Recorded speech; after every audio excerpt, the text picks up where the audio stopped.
Welcome back to the Spend Life Well show, where we talk about all things faith and finance, helping you align your values with your wealth. I'm your host, Mark Trice, Certified Kingdom Advisor, Mark Trice with ClearVista Financial. Today, we're going to talk a little bit about the best ways to save for education, and whether it's for college, trade school, or future learning opportunities, okay? Now, everybody knows that education costs continue to rise, and starting early can make a big difference. I think it's when you're dealing with young children, it's a little bit harder to decide if little Junior or little Sally is going to go to college or not. There's all the reason why maybe college is not right for everyone. But there's more ways than ever to save, and with different tax benefits and things and longer-term impact of growth, we'll all be prepared for college. So today we're going to try to understand some of our options that fit your family's needs, not just what's popular. So let's jump in with the big picture. Saving for education isn't just about tuition. It's about giving your child freedom and opportunity in the future.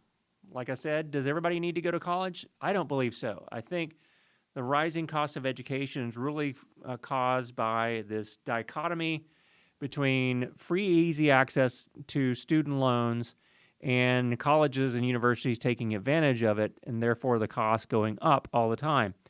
What we see is we want to make sure that families are not allowing their children, and certainly parents, limiting the amount of debt that you take on. So we need to explore all the ways that we can. There's much more than just the 529 plan. That's just one piece of the puzzle. There's several types of accounts that can help you save. And with the One Big Beautiful Bill Act that was passed this summer, there's even another way if you are having children this year through 2028, okay?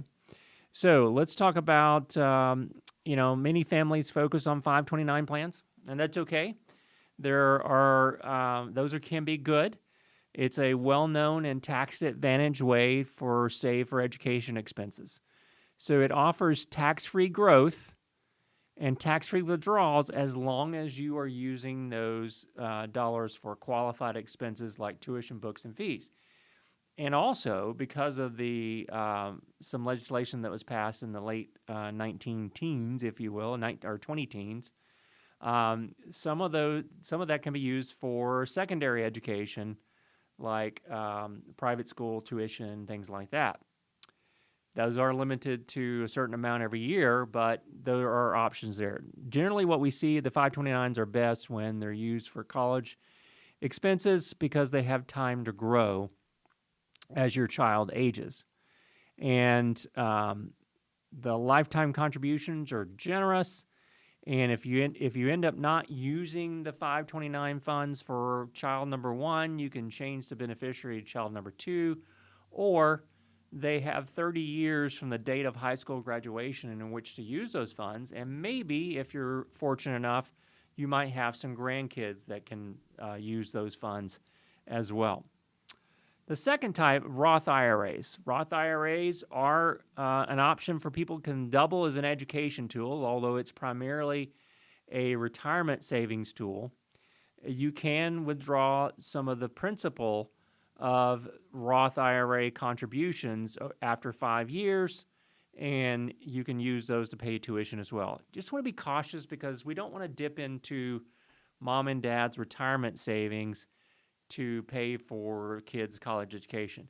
But as a last resort, it is possible. You can also use custodial accounts. So a lot of grandparents will use these. And these are UGMA and UTMA accounts, depending on which state you live in. Now, the only downside here is that once the child reaches the age of majority, it's theirs, and they can do whatever they want.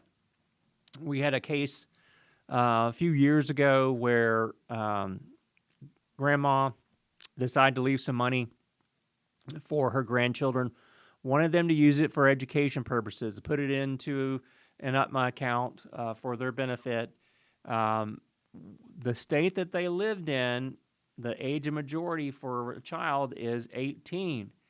One of them basically went to school, used it to pay tuition, requested those funds come out of his account to pay the tuition bill, just like it was planned. However, the second grandchild decided to get the band back together, if you're following me. He got the band back together. He had to, of course, buy all new equipment for this little venture of his. And sad to say, the band is no longer together. And he wasted his entire thousands of dollars that was meant for education on starting some dream that he probably had no business doing in the first place. Fourth, we can use taxable brokerage accounts. These offer lots of flexibility. There's no contribution limits or anything like that, but they will be taxed as they go along. So that's something that can be done. Some people might use life insurance policies to build up cash value as a way to build education funds. That's okay, but keep in mind that the premiums tend to be a lot higher, and you could be using those funds to invest that would produce potentially higher returns. So you want to make sure you understand that. There's a lot of insurance agents out there that will swear by this process. They don't break it down, nor oftentimes do they not understand the true cost of investing that way. We also have available to us the Trump accounts that are available for newborns that are born between 2025 and 2028. It's a way to set aside money tax-free. That can be used for education purposes. And once they reach the age of 30, it can be used for anything, new home purchase, whatever. So that's a different way to do that. We're still getting the IRS guidelines on those things, but keep an eye out for it because it may be something that benefits you later on. So how do we build a strategy that fits our family and what we need to do? I recommend a mix of different tools. You want to be considerate of some of the advantages and disadvantages of the 529 plans. Number one, if you live in a state that has an income tax, a state income tax, make sure you're using the plan that applies to that state.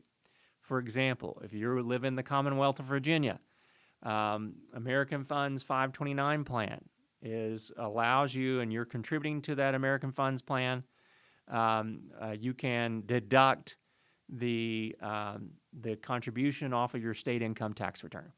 Okay, so that can be beneficial. That can be some things there. It doesn't have to be an American Funds or anything like that. Just the American Funds plan originated in Virginia.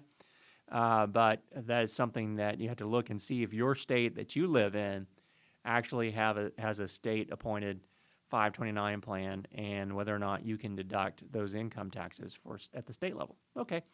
So some things to consider there are how soon they're going to need the funds. If you're 18 or your child is 17 and you're just trying to start, 529s are probably not a good way to go. There's other ways just to set aside funds. The other one that you want to consider too is that when it's time to apply for financial aid to the college, colleges and the FAFSA and the CSS profile are going to look at the 529 funds as the child's asset, meaning they're going to consider all the funds in that account to be used for the child's benefit and education. That can, in turn, reduce the amount of need and merit-based aid that you might qualify for. So just keep that in mind. Don't go overboard on the 529 plan is what I'm suggesting.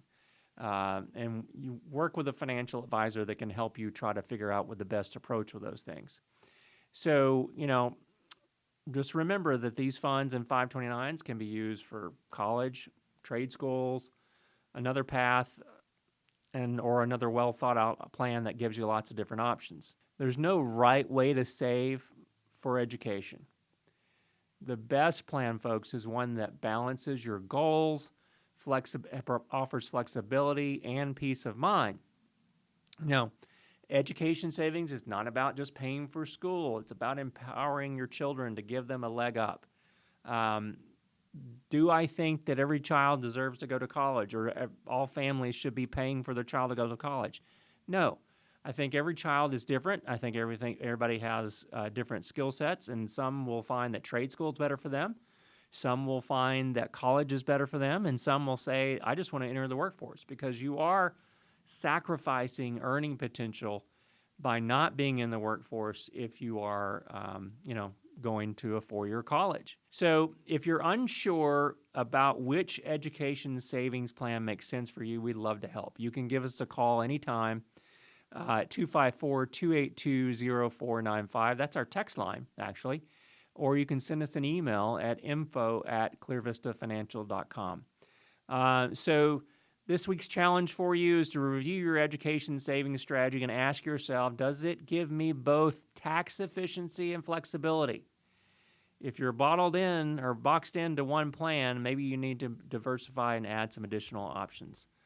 The best plan in life for you is what works for your lifestyle, your family, not just on paper, okay?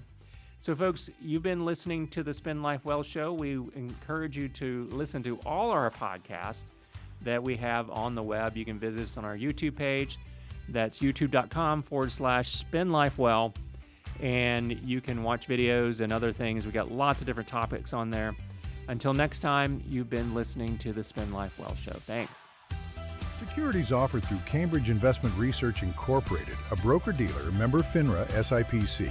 Advisory services through Cambridge Investment Research Advisors Incorporated, a registered investment advisor. Cambridge and ClearVista Financial are not affiliated. Discussions in the show should not be construed as recommendations or investment advice. Always consult with your investment professional before making important investment decisions.